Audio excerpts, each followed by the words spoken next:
صحیح مسلم کتاب تقدیر کا بیان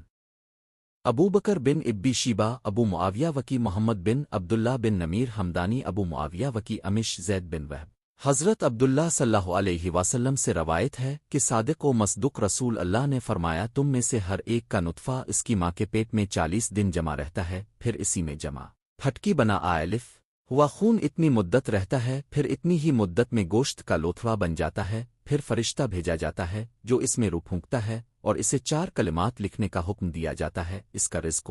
عمل اور شقی سعید ہونا اس ذات کی قسم جس کے سوا کوئی